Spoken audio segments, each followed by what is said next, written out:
아내 차를 청소하다가 조수석 서랍에서 갈색 봉투 하나를 발견했습니다. 보험 서류인 줄 알았죠. 하지만 봉투를 열자마자 온몸이 얼어붙었습니다. 이혼 신청서라는 글자가 보였고 제 이름란엔 아내의 필체가 선명했습니다. 30년 결혼 생활이 한순간에 무너지는 순간이었습니다. 그런데 제가 한 선택은 더 충격적이었습니다. 여러분도 혹시 인생이 무너지는 순간을 겪어보셨나요? 오늘 제 이야기를 끝까지 들어주시면 제가 어떻게 다시 일어설 수 있었는지 알게 되실 겁니다. 그리고 지금 어느 지역에서 이 영상을 보고 계신지 댓글로 남겨주세요. 여러분의 이야기도 듣고 싶습니다. 자, 그럼 지금부터 제가 겪은 일을 있는 그대로 말씀드리겠습니다. 안녕하세요. 오늘 여러분께 들려드릴 이야기가 있어요. 구독과 좋아요 부탁드립니다. 안녕하세요. 저는 김정환, 올해 66세입니다. 충남 서산에서 25년 동안 중고차 매매업을 했습니다. 작년 봄에 가게 문을 닫았죠. 코로나 이후로 장사가 안 됐고 나이도 있고 해서 정리했습니다. 그렇게 퇴직한 지 1년 반이 지났습니다. 올해 9월 어느 날이었습니다. 토요일 오후였죠. 아내가 마트에 장 보러 나간 사이 저는 집 앞에 주차된 아내 차를 청소하기로 했습니다. 아내는 항상 차 안을 어질러 놓는 습관이 있었거든요. 음료수 캔이며 영수증이며 여기저기 널려 있는 게 늘 신경 쓰였습니다. 오랜만에 날씨도 좋고 할 일도 없어서 쓱쓱 치우기 시작했습니다. 조수석 서랍을 열었을 때였습니다. 갈색 봉투 하나가 눈에 들어왔습니다. 처음엔 보험증권이나 차량 서류인 줄 알았습니다. 그런데 봉투를 꺼내보니 묵직했습니다. 무언가 여러 장 들어 있었죠. 궁금해서 봉투를 열었습니다. 그 순간 제 손이 멈췄습니다. 서류 제일 위에 이혼 신청서라는 글자가 또렷하게 적혀 있었습니다. 순간 숨이 멎는 것 같았습니다. 천천히 다음 장을 넘겼습니다. 신청인란에는 아내 이름이, 상대방 란에는 제 이름이 또박또박 적혀 있었습니다. 아내의 필체였습니다. 서명란까지 이미 다 작성돼 있었습니다. 날짜는 2달 전이었습니다. 7월 중순이었죠. 손이 떨렸습니다. 아니, 온몸이 떨렸습니다. 차 안에 그대로 주저앉아서 한참을 멍하니 앉아 있었습니다. 머릿속이 하얘졌습니다. 30년을 함께 산 아내가 이렇게 몰래 이혼 서류를 준비하고 있었다니. 서류는 완벽하게 작성돼 있었습니다. 재산 분할 내용도 적혀 있었고 위자료 조항도 있었습니다. 변호사 사무실 도장까지 찍혀 있더군요. 정신을 차리고 거실로 들어왔습니다. 소파에 앉아 서류를 다시 천천히 읽었습니다. 이혼 사유란에는 성격 차이 및 경제적 무능력이라고 적혀 있었습니다. 경제적 무능력. 그 단어가 가슴을 찔렀습니다. 맞습니다. 저는 사업을 망쳤습니다. 3년 전부터 가게가 기울기 시작했고 빚만 늘었습니다. 결국 작년에 모든 걸 정리했지만 빚은 아직도 1,000만 원 넘게 남아 있습니다. 그때부터 아내가 달라졌던 게 기억났습니다. 3년 전쯤이었죠. 아내는 처음으로 제게 소리를 질렀습니다. 이렇게는 못 산다고요? 그때 저는 곧 나아질 거야 라고만 했습니다. 하지만 나아지지 않았습니다. 오히려 더 나빠졌죠. 아내는 결국 마트 계산원 일을 시작했습니다. 64세의 말입니다. 아침 9시에 나가서 저녁 6시에 돌아오는 생활이 시작됐습니다. 그 후로 우리는 점점 대화가 줄었습니다. 아침엔 간단히 커피만 마시고 아내가 나갔고 저녁엔 피곤하다며 일찍 방으로 들어갔습니다. 주말에도 아내는 친구들을 만나러 나갔습니다. 저는 혼자 TV를 보거나 산책을 했습니다. 어느새 우리는 같은 집에 사는 남남이 돼 있었습니다. 그런데 이혼 서류라니. 아내는 왜 제게 말하지 않았을까요? 아니, 말할 필요도 없다고 생각한 걸까요? 2달 동안 이 서류를 차에 숨겨둔 채 아내는 매일 아침 저에게 다녀올게요 라고 인사하고 나갔습니다. 저녁엔 밥 먹어요 라고 말했습니다. 그 모든 게 거짓이었던 걸까요? 거실 시계를 보니 오후 4시였습니다. 아내가 곧 돌아올 시간이었습니다. 저는 서류를 다시 봉투에 넣어 원래 자리에 갖다 놨습니다. 아내가 알면 안 된다고 생각했습니다. 아니, 정확히는 제가 아직 준비가 안 됐던 겁니다. 이 사실을 어떻게 받아들여야 할지, 아내에게 뭐라고 말해야 할지 아무것도 생각나지 않았습니다. 30분 후 아내가 돌아왔습니다. 다녀왔어요. 평소와 똑같은 목소리였습니다. 저는 응이라고만 답했습니다. 아내는 장바구니를 부엌에 내려놓고 물건을 정리하기 시작했습니다. 저는 소파에 앉아 아내의 뒷모습을 바라봤습니다. 30년을 함께한 여자, 두 아이를 낳고 키운 여자, 그 여자가 지금 저와 헤어질 준비를 하고 있었습니다. 그날 저녁 저는 밥을 거의 먹지 못했습니다. 아내는 왜 안 먹어요? 라고 물었지만 저는 배가 안 고파서라고만 답했습니다. 밤에 침대에 누워서도 잠이 오지 않았습니다. 옆에서 아내가 코를 골며 자고 있었습니다. 평화롭게 보이는 얼굴. 하지만 그 속마음은 이미 저에게서 멀어져 있었습니다. 새벽 3시쯤 일어나 거실로 나왔습니다. 어둠 속에서 담배를 피웠습니다. 금연한 지 5년이 넘었는데 그날은 참을 수가 없었습니다. 연기를 내뿜으며 생각했습니다. 대체 뭐가 잘못된 걸까? 제가 사업을 망친 게 잘못일까? 아내를 행복하게 해주지 못한 게 잘못일까? 아니면 애초에 우리는 맞지 않았던 걸까? 답은 나오지 않았습니다. 다만 한 가지는 확실했습니다. 제가 알던 결혼 생활은 이미 끝나 있었다는 것. 그리고 앞으로 어떻게 해야 할지 저는 아직 알 수 없었습니다. 하지만 한 가지는 결심했습니다. 더 이상 모른 척할 수 없다는 것. 언젠가는 아내와 이 이야기를 해야 한다는 것. 그날 이후 저는 집안의 모든 것이 낯설게 느껴졌습니다. 30년 동안 함께 앉았던 식탁도, 함께 누웠던 침대도 모든 게 어색했습니다. 아내의 웃음소리도, 발소리도, 심지어 숨소리까지도 낯설었습니다. 우리는 여전히 같은 공간에 있었지만 이미 다른 세계에 살고 있었습니다. 그렇게 며칠이 지났습니다. 아내는 여전히 아침마다 출근했고 저는 여전히 혼자 집에 남았습니다. 하지만 제 머릿속엔 오직 한 가지 생각뿐이었습니다. 조수석 서랍에 숨겨진 그 서류. 그리고 그 서류가 의미하는 것. 우리 부부의 끝. 서류를 발견한 후 저는 과거를 되돌아보기 시작했습니다. 대체 언제부터 우리가 이렇게 된 걸까요? 생각해보니 시작은 3년 전이었습니다. 2022년 봄이었죠. 코로나가 한창일 때였습니다. 그때 저는 서산에서 중고차 매매업을 하고 있었습니다. 25년째 하던 일이었습니다. 작은 사무실이었지만 나름 단골들도 있었고 한 달에 서너 대씩은 팔았습니다. 많이 벌지는 못했어도 두 아이 대학 보내고 살림하는 데는 충분했습니다. 아내도 만족하는 것 같았습니다. 그런데 코로나가 터지면서 모든 게 달라졌습니다. 처음엔 한두 달 버티면 된다고 생각했습니다. 하지만 반년이 지나도 1년이 지나도 상황은 나아지지 않았습니다. 손님이 뚝 끊겼습니다. 사람들이 차를 사러 나오지 않았습니다. 설사 나온다 해도 가격만 물어보고 돌아갔습니다. 거래가 성사되지 않았습니다. 2022년 여름쯤 저는 처음으로 적자를 봤습니다. 사무실 월세와 각종 공과금을 내고 나니 남는 게 없었습니다. 아니, 오히려 마이너스였습니다. 그달부터 저는 저축해뒀던 돈을 꺼내 쓰기 시작했습니다. 괜찮아질 거라고, 조금만 더 버티면 된다고 생각했습니다. 가을이 됐습니다. 상황은 더 나빠졌습니다. 매달 200만 원씩 적자가 났습니다. 저축은 바닥을 드러냈고 결국 은행에서 대출을 받았습니다. 처음엔 500만 원, 그 다음엔 1000만 원. 그렇게 빚이 쌓여갔습니다. 아내에게는 말하지 못했습니다. 걱정시키고 싶지 않았습니다. 하지만 아내는 알고 있었습니다. 제가 밤마다 한숨을 쉬는 것도, 통장 정리를 자주 하는 것도 다 보고 있었던 겁니다. 그해 12월 어느 날 저녁 아내가 처음으로 물었습니다.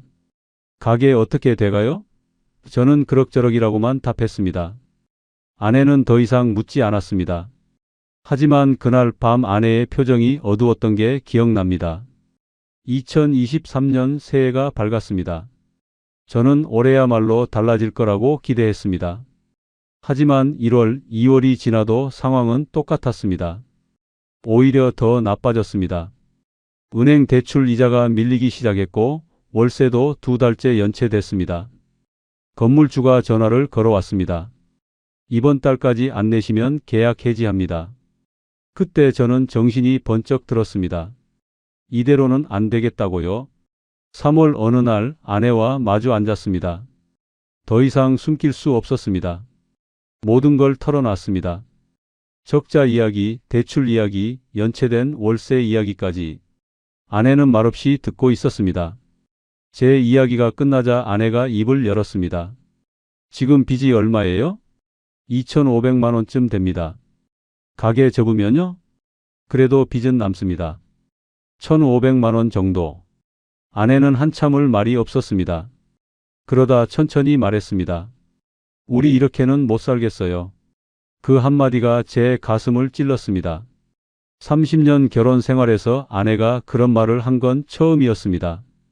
저는 곧 나아질 거야 라고 답했습니다. 하지만 그 말은 위로가 아니었습니다. 변명이었습니다. 저 스스로도 믿지 않는 말이었습니다. 그날 이후 아내가 달라지기 시작했습니다. 며칠 후 아내가 말했습니다. 저 일 좀 알아볼까 해요. 저는 깜짝 놀랐습니다. 무슨 소리야? 당신 나이가 몇인데? 아내는 그때 62세였습니다. 지금은 60대도 다 이래요. 괜찮아요. 아내의 목소리는 단호했습니다. 일주일 후 아내가 일자리를 구했습니다. 집 근처 대형마트 계산원이었습니다. 오전 9시부터 오후 6시까지 주 5일 근무에 월급 180만 원이었습니다. 저는 말렸습니다. 내가 뭐든 해볼게. 당신은 쉬어. 하지만 아내는 고개를 저었습니다. 괜찮아요. 집에만 있는 것보다 나아요. 4월부터 아내의 출근이 시작됐습니다. 아침 8시에 일어나 서둘러 준비하고 나가는 아내를 보며 저는 참담했습니다. 제 무능력 때문에 환갑이 넘은 아내가 마트 계산대에 서야 한다니. 하지만 저는 아무것도 할 수 없었습니다. 가게는 여전히 안 됐고 저는 다른 일을 할 수도 없었습니다. 63세에 무슨 일을 할 수 있겠습니까? 그때부터 우리 집 분위기가 바뀌었습니다. 아침엔 아내가 바쁘게 움직이고 저는 멍하니 커피만 마셨습니다. 저녁엔 아내가 피곤해서 말이 없었고 저는 미안해서 말을 걸지 못했습니다. 주말에도 아내는 피곤하다며 늦잠을 잤고 저는 혼자 산책을 나갔습니다. 그해 여름이었습니다. 퇴근한 아내가 집에 오면 곧장 방으로 들어갔습니다. 그리고 거울 앞에 오래 앉아 있었습니다. 화장을 고치거나 머리를 만지작거리는 시간이 길어졌습니다. 처음엔 별 생각 없었습니다. 나이 들면서 외모에 더 신경 쓰나 보다 했습니다. 하지만 조금씩 이상한 점들이 눈에 띄었습니다. 아내가 새 옷을 사기 시작했습니다. 마트 일하는 사람이 무슨 새 옷이냐고 물으니 직장 생활하려면 옷도 좀 신경 써야죠 라고 답했습니다. 향수도 뿌리기 시작했습니다. 예전엔 명절 때나 하던 화장을 이젠 매일 했습니다. 저는 불안했습니다. 하지만 물을 수가 없었습니다. 제가 무슨 자격으로 묻겠습니까? 빚만 만들어 놓고 아내 혼자 돈 벌게 만든 주제에 저는 입을 다물었습니다. 그리고 점점 우리는 멀어졌습니다. 저녁 식사 시간이 고통스러워졌습니다. 밥상을 마주하고 앉아도 우리는 눈을 마주치지 않았습니다. 반찬 더 드세요? 응, 그게 전부였습니다. TV를 보면서 밥을 먹었습니다. 서로의 얼굴을 보지 않기 위해서였습니다. 밥을 다 먹으면 아내는 설거지를 하고 저는 소파에 앉아 뉴스를 봤습니다. 그리고 아내는 방으로 들어가 문을 닫았습니다. 그렇게 1년이 흘렀습니다. 2024년이 됐습니다. 저는 결국 가게를 정리했습니다. 더 이상 버틸 수가 없었습니다. 남은 차들을 헐값에 팔고 사무실을 비웠습니다. 25년 동안 일하던 곳을 떠나는 날 저는 혼자 울었습니다. 아내에게는 말하지 않았습니다. 말해봤자 위로받지 못할 것 같았습니다. 가게를 정리하고 빚을 갚았지만 여전히 1,000만 원이 남았습니다. 저는 완전히 무력해졌습니다. 아침에 일어나도 할 일이 없었습니다. 출근하는 아내를 보내고 하루 종일 집에 혼자 있었습니다. TV를 보거나 산책을 하다가 저녁이 되면 아내가 돌아왔습니다. 그리고 우리는 말없이 밥을 먹고 각자의 시간을 보냈습니다. 어느 순간부터 우리는 부부가 아니었습니다. 같은 집에 사는 남남이었습니다. 같은 공간에 있지만 서로 다른 세계에 살고 있었습니다. 저는 실패한 사업가로, 아내는 생활비를 버는 가장으로 우리는 역할이 바뀌었고 그 역할 속에서 서로를 잃어버렸습니다. 그때 저는 몰랐습니다. 아내가 이미 마음의 결심을 하고 있었다는 걸, 이혼 서류를 준비하고 있었다는 걸, 그리고 그 서류를 차 안에 숨겨뒀다는 걸. 아내가 마트에서 일을 시작한 지 1년쯤 지났을 때였습니다. 2024년 여름이었죠. 저는 집에서 혼자 지내는 시간이 많아졌습니다. 가게를 정리한 후 할 일이 없었거든요. 아침에 아내를 배웅하고 청소하고 TV 보고 그렇게 하루가 갔습니다. 어느 날 저녁이었습니다. 7월 중순쯤이었을 겁니다. 아내가 퇴근해서 집에 왔습니다. 평소처럼 피곤한 얼굴이었습니다. 다녀왔어요. 인사를 하고는 곧장 화장실로 들어갔습니다. 샤워를 하러 간 거였죠. 그때 거실 소파에 아내의 핸드폰이 놓여 있었습니다. 평소엔 가방에 넣어두는데 그날은 급하게 샤워하러 가느라 잊어버린 것 같았습니다. 저는 별 생각 없이 소파에 앉아 TV를 켰습니다.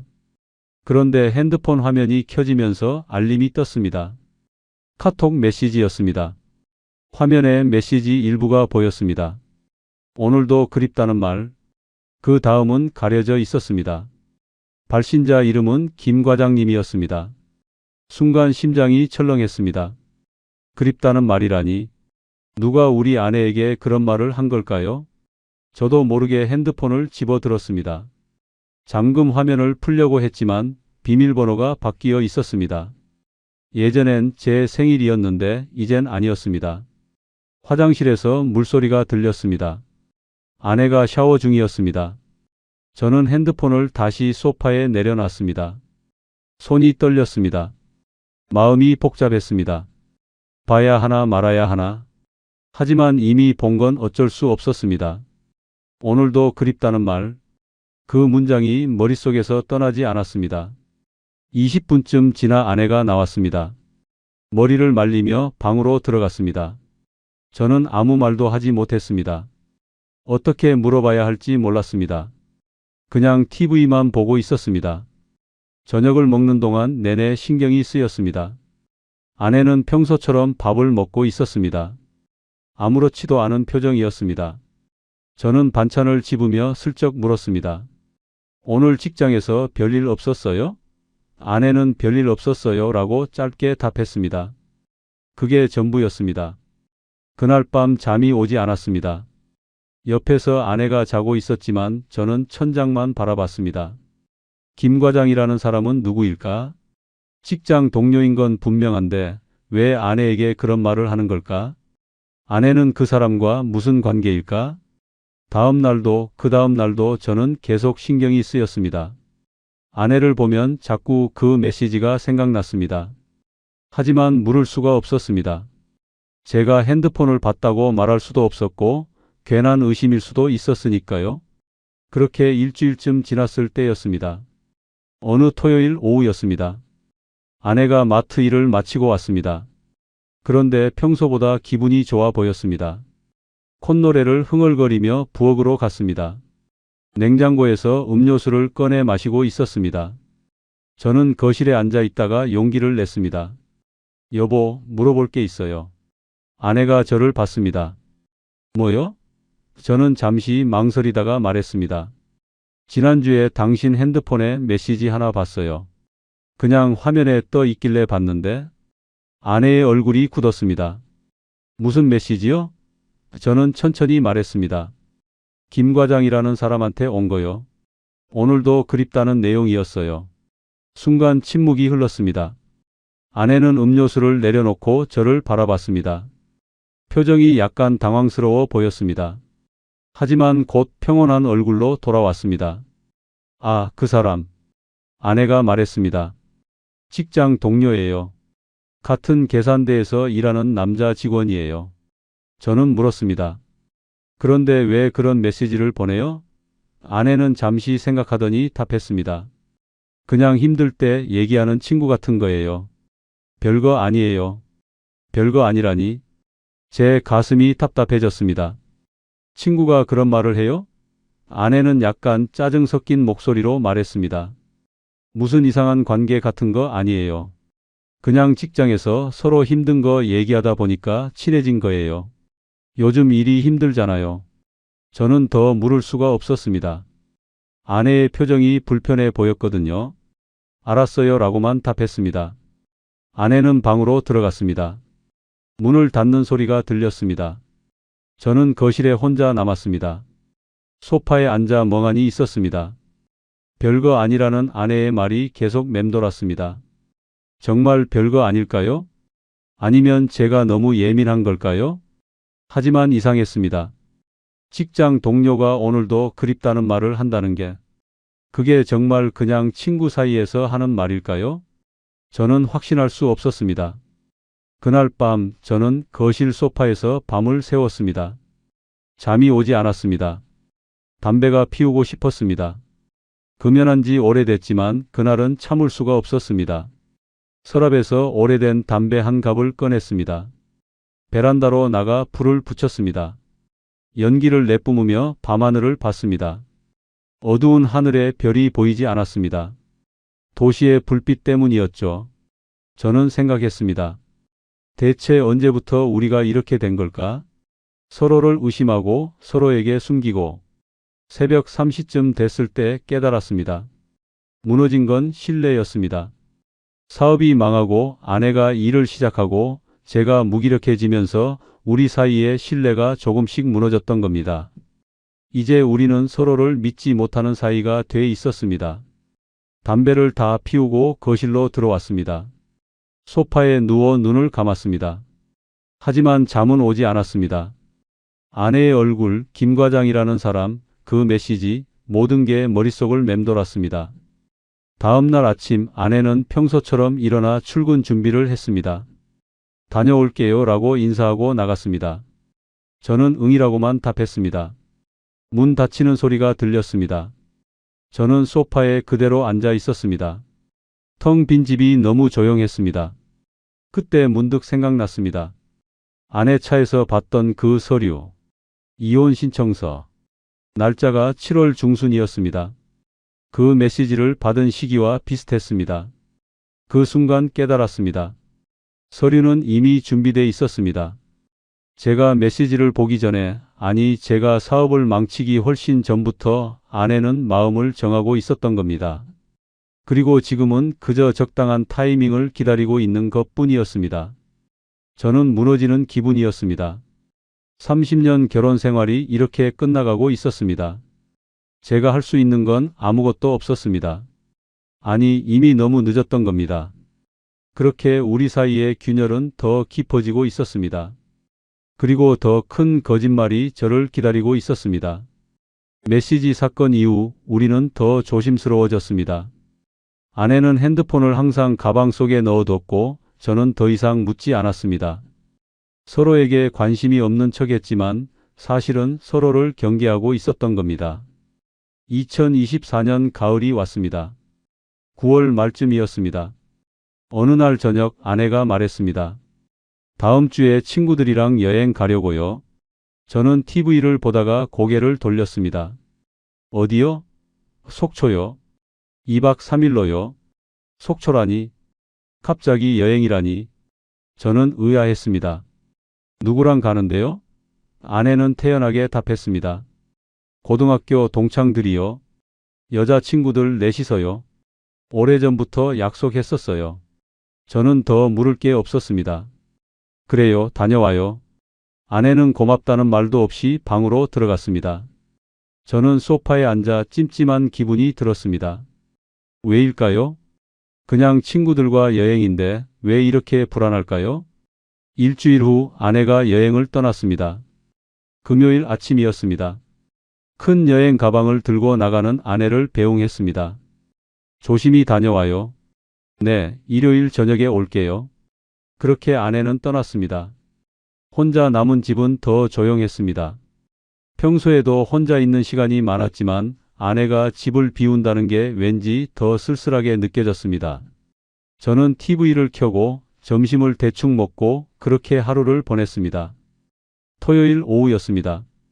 딸에게서 전화가 왔습니다. 딸은 서울에서 직장 생활을 하고 있었습니다. 아빠 뭐 하세요? 그냥 집에 있지. 너는? 저는 친구들이랑 밥 먹으려고요. 그런데 아빠, 엄마 속초 가셨죠? 응, 어제 갔어. 친구들이랑. 그때 딸이 잠시 망설이더니 말했습니다. 아빠, 근데 엄마 여행에 남자 동창들도 같이 갔대요. 저는 핸드폰을 쥔 손에 힘이 들어갔습니다. 뭐라고? 딸이 조심스럽게 말했습니다. 엄마 친구 은정 이모한테 들었어요.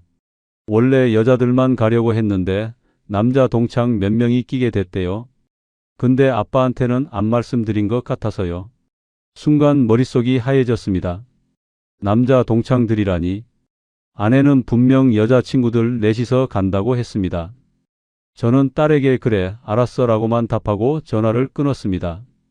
거실에 멍하니 앉아 있었습니다. 왜 거짓말을 한 걸까요?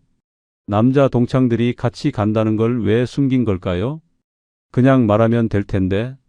아니, 말할 수 없었던 걸까요? 뭔가 숨길 게 있었던 걸까요? 그날 밤 잠을 이룰 수 없었습니다. 속초에 있을 아내 생각만 났습니다. 지금 뭘 하고 있을까? 누구와 함께 있을까? 그 남자 동창들 중에 김 과장이라는 사람도 있는 걸까?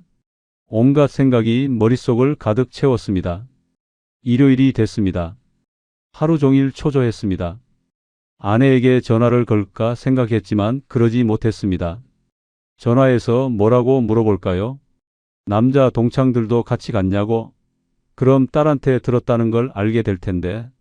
저는 그냥 참기로 했습니다. 저녁 7시쯤 아내가 돌아왔습니다. 다녀왔어요. 평소처럼 인사하고 들어왔습니다. 얼굴이 피곤해 보였습니다. 가방을 내려놓고 소파에 앉았습니다. 여행 어땠어요? 제가 물었습니다. 좋았어요. 날씨도 좋고. 저는 잠시 망설이다가 조심스럽게 물었습니다. 친구들 몇 명이나 갔어요? 아내는 잠깐 뜸을 들이더니 답했습니다. 넷이요. 원래 약속했던 사람들이요. 넷이라고 했습니다. 여전히 남자 동창 이야기는 하지 않았습니다. 저는 더 물었습니다. 다 여자친구들이죠? 아내가 저를 쳐다봤습니다. 잠시 침묵이 흘렀습니다. 그러다 아내가 말했습니다.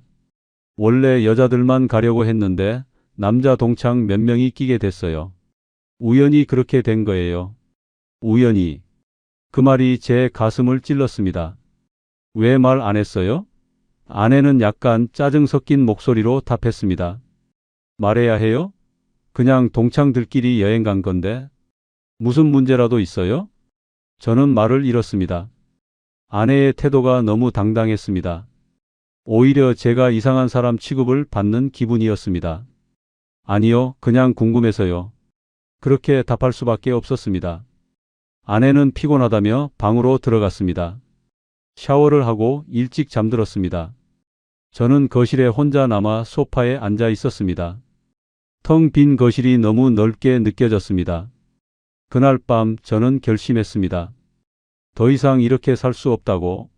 서로를 속이고 서로를 의심하고 이건 부부가 아니라고. 차라리 끝내는 게 나을 것 같았습니다. 새벽 2시쯤 저는 차고로 내려갔습니다. 아내 차가 거기 있었습니다. 조수석 서랍을 열었습니다. 그 봉투가 여전히 그 자리에 있었습니다. 저는 봉투를 꺼냈습니다. 집으로 가져왔습니다. 거실 책상에 앉아 서류를 다시 꺼냈습니다. 이혼 신청서. 2달 전에 받던 그 서류였습니다. 아내의 서명은 이미 돼 있었습니다. 이제 제 서명만 하면 됐습니다. 제 도장만 찍으면 됐습니다. 저는 서랍에서 도장을 꺼냈습니다. 손이 떨렸습니다. 30년 결혼 생활을 끝내는 순간이었습니다. 하지만 더 이상 미룰 수 없었습니다. 이미 우리의 결혼은 끝나 있었습니다. 서류는 그저 형식일 뿐이었습니다. 도장을 찍었습니다. 꾹 눌렀습니다. 빨간 도장 자국이 선명하게 찍혔습니다. 제 이름 옆에. 그렇게 30년이 끝났습니다. 아니, 끝날 준비가 된 겁니다. 서류를 다시 봉투에 넣었습니다. 하지만 차에 돌려놓지 않았습니다. 책상 서랍에 넣어뒀습니다. 이제 제가 결정할 차례였습니다. 언제, 어떻게 이 이야기를 꺼낼지. 그날 밤 이후 저는 달라졌습니다. 아내를 보는 시선이 달라졌습니다. 이제 우리는 곧 남이 될 사람들이었습니다. 같은 집에 살지만 이미 마음은 떠나 있었습니다. 저도 아내도. 며칠이 지났습니다. 저는 적당한 타이밍을 기다렸습니다. 어떻게 말을 꺼낼지 고민했습니다. 그러다 문득 생각했습니다. 굳이 설명이 필요할까? 굳이 이유를 말해야 할까? 아내도 이미 알고 있을 텐데. 10월 중순이었습니다. 어느 평범한 아침이었습니다. 저는 결심했습니다. 오늘 말하기로. 더 이상 미루지 않기로. 그렇게 우리 부부의 마지막 대화가 시작될 참이었습니다. 이제 정말 끝을 향해 가고 있었습니다. 30년의 무게를 내려놓을 시간이 다가오고 있었습니다. 10월 셋째 주 화요일 아침이었습니다. 평소와 다르지 않은 아침이었습니다. 아내는 출근 준비를 하고 있었고 저는 식탁에 앉아 커피를 마시고 있었습니다. 창밖으로 가을 햇살이 들어왔습니다. 평화로운 아침이었습니다. 아내가 부엌에서 나와 식탁에 앉았습니다. 토스트 한 조각을 먹으며 핸드폰을 보고 있었습니다. 저는 커피잔을 내려놓고 아내를 바라봤습니다. 지금 말해야겠다고 생각했습니다.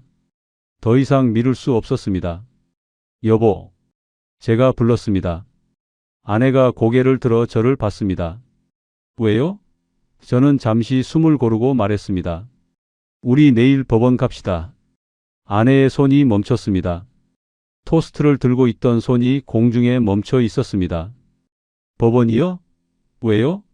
아내의 목소리가 약간 떨렸습니다. 저는 침착하게 답했습니다. 이혼 서류 접수하러요. 순간 침묵이 흘렀습니다. 아내는 토스트를 내려놓았습니다. 저를 뚫어지게 쳐다봤습니다. 갑자기 무슨 소리예요? 저는 책상 서랍으로 가서 봉투를 꺼냈습니다. 식탁으로 돌아와 아내 앞에 놓았습니다. 당신 차에서 이 서류 봤어요. 아내의 얼굴이 하얗게 변했습니다. 봉투를 보는 아내의 눈이 흔들렸습니다. 언제? 아내가 겨우 말을 꺼냈습니다. 9월 초에 봤습니다. 차 청소하다가요.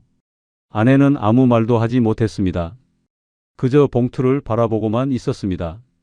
저는 계속 말했습니다. 한 달 넘게 고민했습니다. 어떻게 해야 할지, 당신과 이야기해야 할지, 그냥 모른 척 해야 할지. 아내가 입술을 깨물었습니다. 눈가가 붉어졌습니다. 하지만 눈물을 흘리지는 않았습니다. 저는 봉투에서 서류를 꺼냈습니다. 보세요. 당신 서명은 이미 돼 있었고 저도 도장 찍었습니다. 이제 법원에 제출만 하면 됩니다. 아내가 서류를 집어들었습니다. 천천히 내용을 확인했습니다. 제 도장이 찍힌 걸 봤습니다. 그러고는 서류를 다시 내려놨습니다. 언제 도장 찍었어요? 저는 답했습니다. 지난주에요. 속초 여행 다녀온 그날 밤에요. 아내가 고개를 떨궜습니다.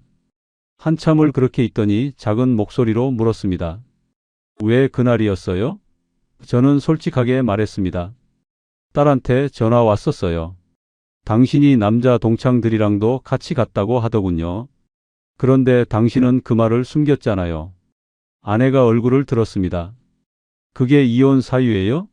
목소리에 힘이 없었습니다. 저는 고개를 저었습니다. 아니요. 그게 결정적인 이유는 아닙니다. 다만 그때 깨달았어요. 우리가 더 이상 부부가 아니라는 걸요. 무슨 뜻이에요? 아내가 물었습니다. 저는 차분하게 설명했습니다. 우리는 서로를 믿지 못합니다.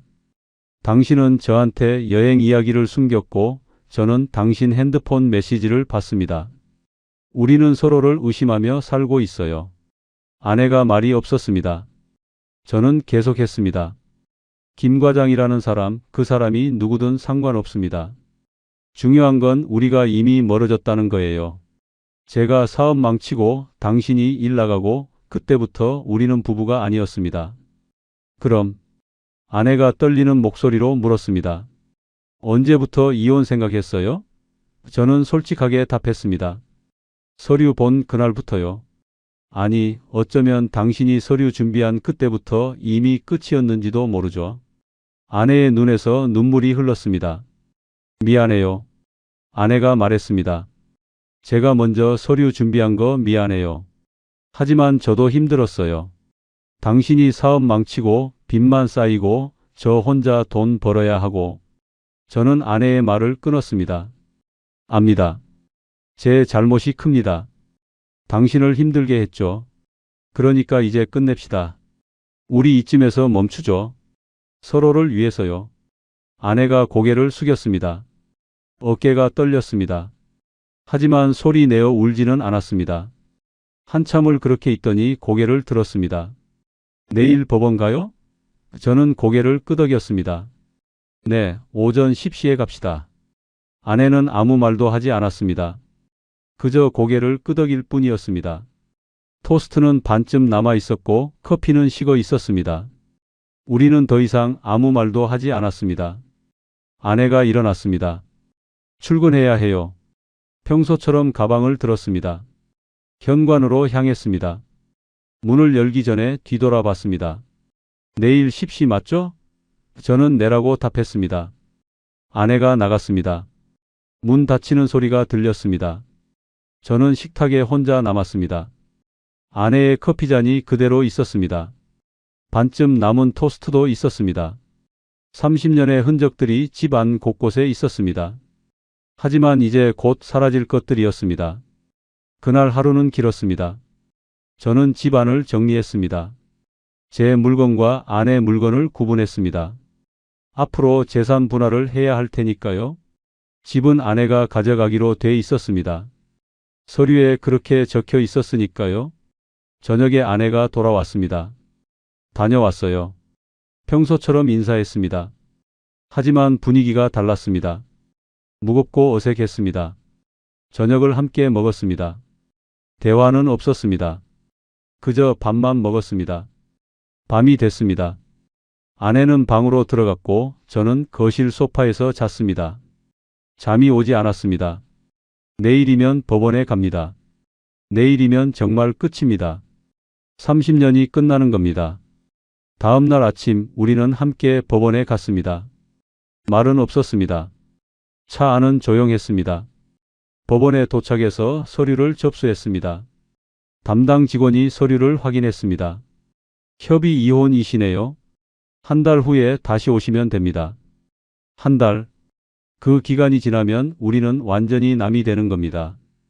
법원을 나왔습니다. 주차장으로 걸어가는데 아내가 말했습니다. 수고했어요. 저는 당신도요라고 답했습니다. 그게 전부였습니다. 집으로 돌아오는 길도 조용했습니다. 집에 도착해서 각자의 공간으로 돌아갔습니다. 이제 우리는 한 달을 더 같은 집에서 보내야 했습니다. 하지만 이미 남이었습니다. 법적으로는 아직 부부였지만 마음은 이미 떠나 있었습니다. 그날 밤 저는 생각했습니다. 이게 맞는 걸까? 30년을 이렇게 끝내는 게 맞는 걸까? 하지만 돌이킬 수는 없었습니다. 이미 서류는 접수됐고 한 달 후면 이혼이 확정될 것입니다. 30년의 결혼이 그렇게 끝나가고 있었습니다. 이제 남은 건 각자의 삶을 살아가는 일뿐이었습니다. 한 달이 지났습니다. 2024년 11월 중순 우리는 다시 법원에 갔습니다. 마지막 확인 절차였습니다. 판사 앞에 섰습니다. 이혼 의사가 확실하십니까? 우리는 동시에 네라고 답했습니다. 그렇게 30년 결혼 생활이 공식적으로 끝났습니다. 법원을 나오는 길 아내가 말했습니다. 건강하세요. 저도 당신도요라고 답했습니다. 그게 마지막 대화였습니다. 주차장에서 각자의 차로 향했습니다. 뒤돌아보지 않았습니다. 그렇게 우리는 헤어졌습니다. 집은 아내가 가져갔습니다. 서류에 그렇게 돼 있었으니까요. 저는 짐을 쌌습니다. 30년 동안 모은 물건들이 생각보다 많지 않았습니다. 옷 몇 벌, 책 몇 권, 사진 앨범 몇 개. 그게 전부였습니다. 트럭을 빌려 이삿짐을 실었습니다.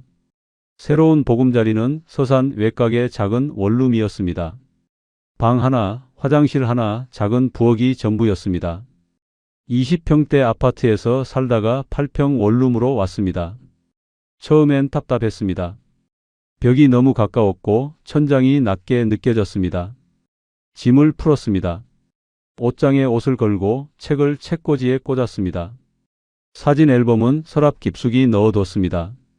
아직 볼 용기가 나지 않았습니다. 그 안엔 아내와 함께 찍은 사진들이 가득했으니까요. 첫날 밤이었습니다. 좁은 방에 혼자 누워 있었습니다. 천장을 바라봤습니다. 너무 조용했습니다.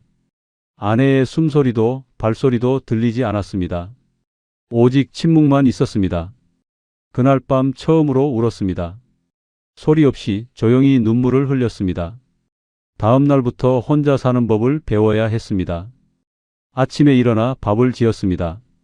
서툴렀습니다. 30년 동안 아내가 해준 밥을 먹다가 이제 제가 직접 해야 했습니다. 밥은 지렸고 국은 짰습니다. 그래도 먹었습니다. 먹어야 살 수 있으니까요. 설거지를 하고 빨래를 했습니다. 청소기를 돌리고 걸레질을 했습니다. 혼자 사는 게 이렇게 바쁜 줄 몰랐습니다. 아내가 얼마나 많은 일을 했는지 그제야 알았습니다. 뒤늦은 깨달음이었습니다. 첫 달은 정말 힘들었습니다. 밥을 먹다가 문득 아내 생각이 났습니다. TV를 보다가도 옆자리가 텅 빈 게 신경 쓰였습니다. 밤에 잠들기 전 혼자 누운 침대가 너무 넓게 느껴졌습니다. 30년 동안 함께 살던 사람이 사라진다는 게 이런 거구나 싶었습니다. 12월이 됐습니다. 겨울이 왔습니다. 원룸은 추웠습니다. 보일러를 틀어도 금방 식었습니다. 이불을 뒤집어 쓰고 잠들었습니다. 가끔 딸에게서 전화가 왔습니다. 아빠 잘 지내요? 잘 지내지. 거짓말이었습니다. 잘 지내지 못했습니다. 크리스마스가 다가왔습니다.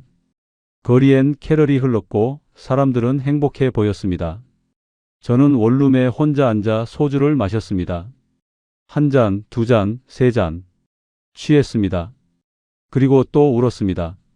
이혼한 게 후회됐습니다. 아내가 그리웠습니다. 하지만 새해가 밝았습니다. 2025년 1월 1일. 새로운 시작이었습니다. 저는 결심했습니다. 이렇게 살 수 없다고, 계속 과거에 매달려 있을 수 없다고, 이제 앞으로 나아가야 한다고. 어느 날 산책을 나갔습니다. 집 근처 공원이었습니다. 겨울인데도 공원엔 사람들이 많았습니다. 산책하는 사람들, 운동하는 사람들, 벤치에 앉아 수다 떠는 노인들, 모두 평범한 일상을 살고 있었습니다. 그때 노인복지관 건물이 눈에 들어왔습니다. 서산시 노인복지관이라는 간판이 있었습니다. 문득 들어가 보고 싶었습니다. 안으로 들어갔습니다. 로비엔 안내 데스크가 있었고 복도엔 여러 교실이 있었습니다. 직원에게 물었습니다. 여기서 어떤 프로그램 하나요? 친절하게 설명해 줬습니다. 요가, 서예, 노래교실, 탁구, 당구, 바둑. 생각보다 많았습니다. 관심 있는 거 있으세요? 저는 잠시 생각하다가 답했습니다. 요가요. 다음 주부터 요가 수업을 듣기 시작했습니다. 처음엔 어색했습니다. 몸이 뻣뻣했고 동작을 따라하기 힘들었습니다. 선생님이 웃으며 말했습니다. 천천히 하세요. 처음엔 다 그래요. 그 말이 위로가 됐습니다. 수업이 끝나면 다른 회원들과 차를 마셨습니다. 처음엔 대화에 끼지 못했습니다. 하지만 시간이 지나며 조금씩 친해졌습니다. 다들 저와 비슷한 나이였고 비슷한 이야기들을 갖고 있었습니다. 이혼한 사람, 배우자를 잃은 사람, 혼자 사는 사람들. 그들과 이야기를 나누며 깨달았습니다. 저만 힘든 게 아니라는 걸, 누구나 각자의 아픔을 안고 살아간다는 걸, 그리고 그럼에도 불구하고 계속 살아간다는 걸, 그게 인생이라는 걸. 2월이 됐습니다. 요가를 시작한 지 한 달이 됐습니다. 몸이 조금 유연해졌습니다. 아침에 일어나면 스트레칭을 했습니다. 예전보다 개운했습니다. 밥도 제법 잘하게 됐습니다. 국도 간을 맞출 줄 알게 됐습니다. 어느 날 복지관 선생님이 제안했습니다. 김 선생님, 텃밭 가꾸기 프로그램도 있는데 관심 있으세요? 텃밭이라니. 한 번도 해본 적 없었습니다. 하지만 해보고 싶었습니다. 네, 해볼게요. 3월부터 텃밭 프로그램이 시작됐습니다. 복지관 뒤편에 작은 텃밭이 있었습니다. 각자 한 평씩 분양받았습니다. 저는 상추와 고추를 심기로 했습니다. 땅을 파고 씨를 뿌리고 물을 줬습니다. 매일 아침 텃밭에 나갔습니다. 새싹이 올라오는 걸 봤습니다. 작은 잎이 돋아나는 걸 봤습니다. 신기했습니다. 생명이 자라는 게 이렇게 경이로운 일인 줄 몰랐습니다. 물을 주고 잡초를 뽑고 정성껏 돌봤습니다. 4월이 됐습니다. 상추가 제법 자랐습니다. 첫 수확을 했습니다. 제 손으로 키운 상추였습니다. 집에 가져와 씻어서 먹었습니다. 맛있었습니다. 마트에서 사 먹던 것과는 다른 맛이었습니다. 뿌듯했습니다. 그 무렵 딸이 찾아왔습니다. 서울에서 내려왔습니다.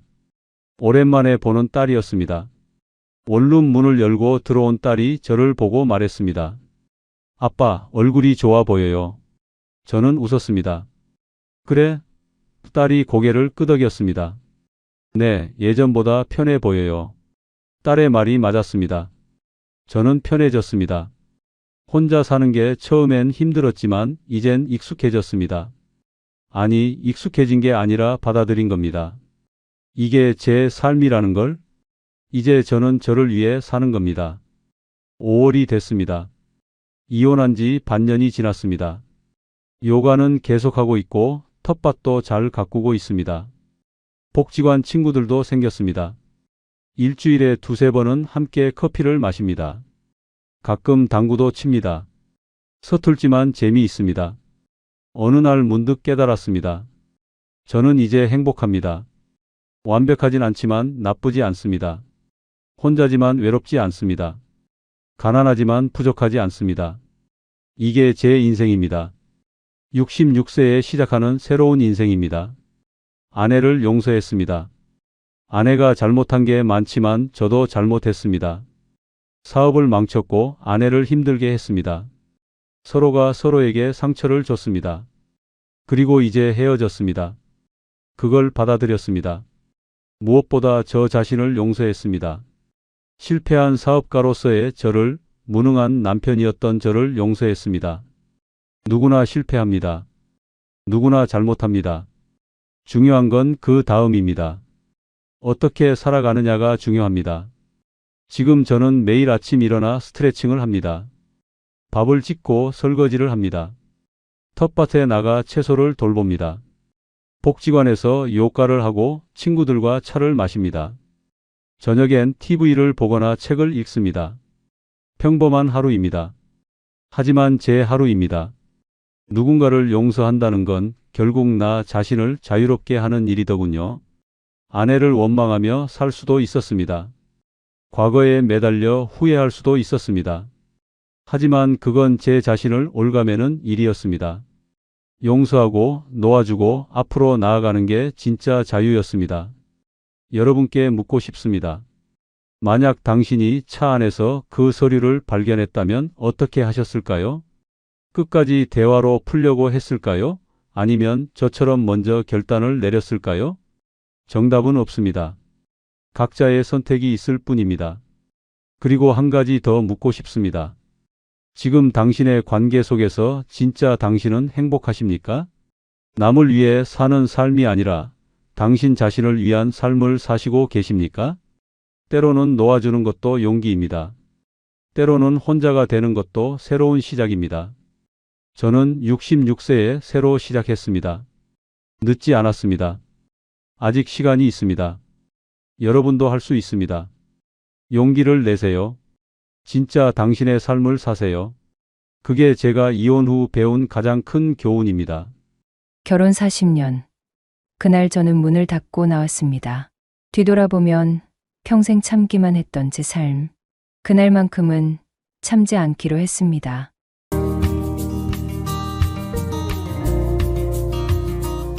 제 이름은 김영희, 나이 63세입니다.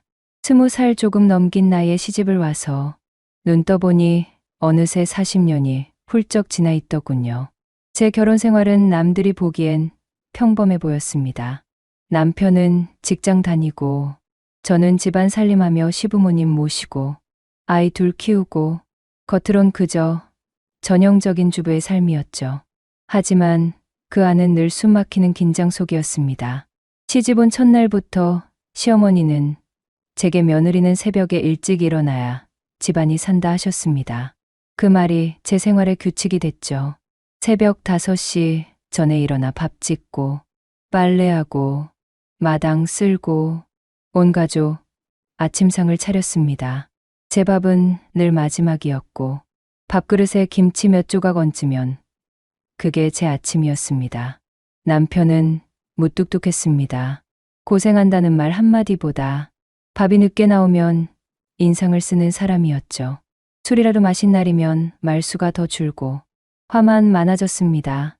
가끔 큰 소리와 함께 물건이 바닥에 나뒹구는 날도 있었지만 저는 그게 그냥 남편 성격이라고만 생각했습니다. 아이들이 자랄 땐 그나마 웃을 일이 있었습니다. 하지만 아이들마저 결혼하고 집을 떠나자 집안은 다시 조용해졌습니다. 시부모님이 돌아가신 후에도 저는 여전히 시집살이 하듯 남편 눈치를 보며 살았습니다. TV 채널 하나 바꾸는 것도 허락을 받아야 했고 제 마음대로 외출하는 건 상상도 못했죠. 가끔 친정에 다녀오고 싶다고 하면 남편은 뭘 거길 가냐, 집이나 지켜라는 말로 잘라버렸습니다. 친구들과의 약속은 거의 포기했고 휴대폰은 있어도 연락할 사람은 점점 줄어들었습니다.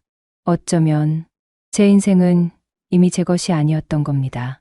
아침에 눈을 뜨면 해야 할 일만 떠오르고 하루가 끝나면 또 내일이 걱정되는 삶. 그 속에서 웃음은 점점 사라지고 가슴 한구석에 날 수 없는 허무함이 자리 잡았습니다. 하지만 저는 그렇게 살아야 한다고 믿었습니다.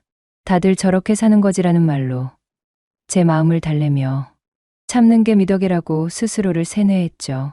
그러던 어느 날 제 인생을 뒤집는 일이 일어났습니다. 그날 이후 저는 더 이상 참지 않게 됐습니다. 그날도 평소처럼 새벽에 일어났습니다. 밥을 하고 국을 끓이고 반찬을 꺼내 놓았습니다. 남편은 식탁에 앉아 신문을 보며 아무 말이 없었습니다. 그런데 국이 조금 짜다고 남편이 젓가락을 탁 놓았습니다. 이걸 사람이 먹으라고 만든 거야? 그 말에 저는 잠시 손이 멈췄습니다. 40년 동안 수없이 들었던 말입니다. 하지만 그날은 달랐습니다. 몸속 어딘가 깊은 곳에서 무언가가 끊어지는 소리가 났습니다. 저는 아무 말도 하지 않았습니다. 대신 숟가락을 조용히 내려놓고 자리에서 일어났습니다. 남편은 어디 가는데? 하고 물었지만 저는 대답하지 않았습니다. 방으로 들어가 오래된 여행 가방을 꺼냈습니다. 결혼 전 친정에서 쓰던 낡은 가방이었습니다. 옷 몇 벌과 속옷, 세면도구, 그리고 작은 상자 하나를 넣었습니다. 그 상자 안에는 제 통장과 도장, 그리고 결혼 전부터 간직해온 가족 사진이 있었습니다. 사진 속에 저는 20살, 눈빛이 맑고 웃음이 많았던 그 시절이었습니다. 거울을 보니 그때와는 전혀 다른 얼굴이 있었습니다. 주름지고 지쳐있고 웃음이 사라진 얼굴. 그 순간 이대로는 안 되겠다는 생각이 확실해졌습니다. 거실로 나왔을 때 남편은 여전히 신문을 보고 있었습니다. 저는 그 옆을 조용히 지나 현관으로 향했습니다. 신발을 신는데 손이 조금 떨렸습니다. 현관문을 여는 순간 차가운 바람이 얼굴을 스쳤습니다. 그 바람 속에서 이상하게도 두려움보다 자유가 먼저 느껴졌습니다. 뒤돌아보니 그 집에서의 제 40년이 한 장의 사진처럼 스쳐 지나갔습니다. 시집 온 날의 긴장, 아이들의 웃음, 그리고 끝없는 참음과 눈물. 저는 현관문을 닫았습니다. 아니, 닫는 순간 모든 걸 끊어냈다고 해야 할까요? 버스 정류장까지 걸어가면서 마음속에서 이상한 힘이 솟아났습니다. 아무 계획도 목적지도 없었지만 그게 오히려 더 숨을 쉬게 만들었습니다. 버스 안에 앉아 창밖을 보는데 눈물이 나기 시작했습니다. 슬퍼서가 아니라 처음으로 제 발로 선택한 길을 가고 있다는 실감 때문이었습니다. 그날 저는 제 인생의 첫 페이지를 새로 쓰기 시작했습니다. 버스는 1시간 넘게 달렸습니다. 창밖에는 제가 평생 살던 동네와 전혀 다른 풍경이 펼쳐졌습니다. 높은 빌딩, 바쁘게 걸어가는 사람들, 차 소리와 버스 안내 방송이 뒤섞인 소음. 이 모든 게 낯설고 어지러웠습니다. 손에는 작은 가방 하나, 지갑 안엔 현금 30만 원. 어디로 가야 할지, 오늘 밤은 어디서 잘 수 있을지조차 정하지 못한 채 서 있었습니다. 잠시 인도를 걷다 고시원이라는 간판이 눈에 들어왔습니다. 월세가 싸다는 말만 들었지 한 번도 가본 적 없는 곳. 문을 열고 들어가니 좁은 복도 양옆으로 문이 다닥다닥 붙어 있었습니다. 주인 아저씨가 방을 보여주셨습니다. 침대 하나, 작은 책상 하나, 그리고 벽에 붙은 TV. 창문은 손바닥만 했고 바람 대신 먼지가 들어오는 것 같았습니다. 월세를 내고 방에 짐을 풀었습니다. 그 짐이라고 해봤자 몇 벌과 세면 도구뿐. 혼자 있으니 이상하게 방이 더 작게 느껴졌습니다. 배가 고팠지만 밖에 나가기가 두려웠습니다. 이 동네에는 아는 사람도 말을 걸 곳도 없었으니까요. 결국 고시원 공용 주방에서 컵라면 하나를 꺼내 뜨거운 물을 부었습니다. 김이 올라오는 냄새가 서글프게 느껴졌습니다. 그날 밤 잠이 오지 않았습니다. 천장에서 물방울이 떨어지는 소리, 복도에서 들려오는 발소리와 말소리, 그 모든 소리가 제 귀에 크게 울렸습니다. 다음 날 아침, 저는 용기를 내서 밖으로 나갔습니다. 가장 먼저 찾은 건 주민센터였습니다. 혹시 일자리를 구할 수 있을까 해서였죠. 직원분이 제 이야기를 듣고 무료 교육 프로그램을 알려주셨습니다. 스마트폰 기초반, 요리 보조 교육, 청소 경비, 교육 등등. 저는 스마트폰 기초반부터 신청했습니다. 휴대폰을 쓰는 게 서툴렀던 저는 문자 보내기, 지도 보기, 버스 시간 확인 같은 것부터 배웠습니다. 처음엔 창피했지만 같이 배우는 사람들이 저보다 더 나이가 많은 경우도 있어서 마음이 놓였습니다. 그날 이후 조금씩 거리를 걸어 다니며 동네를 익혔습니다. 작은 시장, 분식집, 세탁소, 편의점, 모든 게 새로웠지만 마음 한구석에는 여전히 내가 잘한 걸까 하는 불안이 있었습니다. 하지만 돌아갈 수는 없었습니다. 이미 제 발로 문을 닫고 나온 이상 이 낯선 도시가 제 새로운 집이 되어야 했습니다. 스마트폰 기초반 수업을 마친 뒤 저는 요리 보조 교육에도 참여했습니다. 칼질부터 양념 비율까지 차근차근 배우니 오히려 집에서 하던 살림이 도움이 됐습니다. 교육이 끝나갈 무렵 강사님이 반찬 가게에서 도우미를 구한다는 소식을 전해주셨습니다. 가게는 시장 안에 있었고 규모는 작았지만 손님이 끊이지 않았습니다. 사장님은 제 손놀림을 보시더니 바로 이를 제안했습니다. 아주머니, 손이 빠르시네요. 내일부터 나오실래요? 그 말에 저는 머뭇거리지 않고 고개를 끄덕였습니다. 첫 월급은 110만 원. 많은 돈은 아니었지만 제 손으로 번 첫 월급이라 손이 떨릴 정도로 소중했습니다. 그 돈으로는 고시원 월세를 내고도 조금 남았습니다. 남은 돈으로는 오래 입은 외투 대신 따뜻한 패딩 하나를 샀습니다. 일을 시작하고 나니 하루가 훨씬 바빠졌습니다.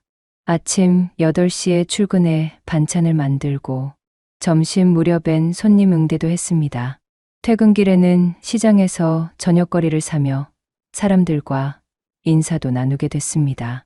그렇게 얼굴을 트고 나니 이 동네가 조금씩 낯설지 않게 느껴졌습니다. 시장 상인들은 제 이름을 불러주었고 가끔은 떡이나 과일을 챙겨주시기도 했습니다.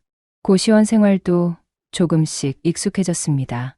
복도에서 마주치는 사람들과 가벼운 인사를 나누고 공용주방에서 같이 밥을 먹기도 했습니다. 혼자라는 외로움은 여전했지만 예전처럼 누군가의 눈치를 보며 살지는 않았습니다. 그리고 어느 날 가게 사장님이 물으셨습니다. 아주머니, 혹시 오래 일할 생각 있으세요? 방세만 안정되면 더 편하게 지낼 수 있을 텐데. 그 말을 듣고 저는 처음으로 이 동네에서 자리를 잡아야겠다는 생각을 했습니다. 고시원에선 생활이 불편했고 더 안정된 공간이 필요했습니다. 그래서 퇴근 후 부동산을 찾아다니며 강을 알아봤습니다. 몇 주를 돌아다닌 끝에 작지만 햇빛이 잘 드는 원룸을 발견했습니다. 보증금 500만 원에 월세 25만 원. 그동안 모은 돈과 사장님이 급한 대로 빌려주신 돈으로 계약을 마쳤습니다. 이사하는 날 작은 방에 제 짐을 풀면서 울컥했습니다. 이건 누가 마련해준 집이 아니라 제 힘으로 얻은 첫 번째 집이었으니까요. 원룸으로 이사하고 나니 삶이 조금 더 안정된 기분이 들었습니다. 아침에 눈을 뜨면 남의 눈치를 보지 않고 내 마음대로 하루를 시작할 수 있다는 게 이렇게 큰 행복인지 몰랐습니다. 반찬 가게 일도 익숙해졌습니다. 손님들과의 대화가 제 하루에 낙이 됐습니다. 아주머니, 이 무침 맛있네요. 이 장조림은 어디서 배웠어요? 그런 말을 들을 때마다 제 존재가 인정받는 느낌이 들었습니다. 사장님은 가끔 쉬는 날을 주시며 이럴 때 좀 나가서 구경도 하고 오세요 하고 챙겨주셨습니다. 처음엔 혼자 어디를 간다는 게 어색했지만 점점 시장 밖도 걸어보고 근처 공원에도 나가보게 됐습니다. 그렇게 걷다 보니 동네 문화센터가 눈에 들어왔습니다. 창문 너머로 보니 몇몇 분들이 모여 그림을 그리고 있었습니다. 어릴 적 미술부 활동을 하던 기억이 떠올랐습니다. 결혼과 함께 접어야 했던 제 꿈이었습니다. 그날 바로 센터에 들어가 문의를 했습니다. 수강료는 한 달 2만 원. 큰 부담은 아니었지만 그래도 제 월급에서 빼려니 잠시 고민이 됐습니다. 하지만 마음속에서 이번엔 나를 위해 써보자는 목소리가 더 크게 들렸습니다. 첫 수업날 하얀 도화지를 앞에 두니 손이 떨렸습니다. 연필을 잡은 지 수십 년 만이었지만 마치 어제도 그림을 그렸던 것처럼 손끝이 기억을 더듬었습니다. 선 하나, 색 하나가 제 마음을 채워갔습니다. 수업이 끝난 뒤 같이 배우는 분들과 차를 마시며 이야기를 나눴습니다. 저처럼 뒤늦게 취미를 시작한 분들이 많았고 각자 사연도 다양했습니다. 그들과의 대화는 오래 닫혀 있던 제 마음을 서서히 열어주었습니다. 그날 집에 돌아와 거울을 보니 얼굴이 조금 달라져 있었습니다. 미소가, 눈빛이 살아나 있었습니다. 그리고 제 안에 작은 확신이 생겼습니다. 나도 아직 늦지 않았구나라는 믿음이었습니다. 그렇게 그림 수업을 시작한 지 어느덧 1년이 지났습니다. 저의 하루는 예전과 완전히 달라졌습니다. 아침에 일어나면 창문을 열고 햇빛을 맞이합니다. 주전자에 물을 올리고 커피를 내리는 동안 작은 화분에 물을 줍니다. 누군가의 명령이 아니라 제 스스로 선택한 하루의 시작입니다. 반찬 가게에서의 일도 여전히 즐겁습니다. 손님들이 오늘은 뭐가 맛있어요? 하고 묻는 순간 저는 웃으며 대답합니다. 사람들과 나누는 대화, 그 안에서 느껴지는 온기가 제 삶을 더 단단하게 만들었습니다. 그림은 이제 단순한 취미를 넘어 저를 표현하는 또 하나의 언어가 됐습니다. 완성한 작품은 문화센터 전시회에 걸리기도 했고 지나가던 사람들이 제 그림 앞에서 멈춰서는 걸 보며 가슴이 벅차올랐습니다. 무엇보다 달라진 건 제 마음입니다. 예전에는 하루하루를 버티듯 살았지만 이제는 하루를 채우며 살아갑니다. 과거의 상처가 완전히 사라진 건 아니지만 그 상처 위에 새로 피어난 기쁨들이 저를 지탱해 줍니다. 가끔은 옛날 생각이 납니다. 그때 내가 집을 나오지 않았다면 아직도 누군가의 눈치를 보며 살고 있었겠지요. 그 생각만으로도 그날의 선택이 얼마나 소중했는지 깨닫습니다. 주민센터에서 알게 된 지인들과 작은 여행도 다녀왔습니다. 강가를 걷고 시장 구경을 하고 함께 사진을 찍었습니다. 사진 속 제 표정은 예전과 전혀 달랐습니다. 자유롭고 행복해 보였습니다. 이제 저는 알고 있습니다. 인생을 바꾸는 건 거창한 계획이 아니라 한 번의 결심이라는 것을요.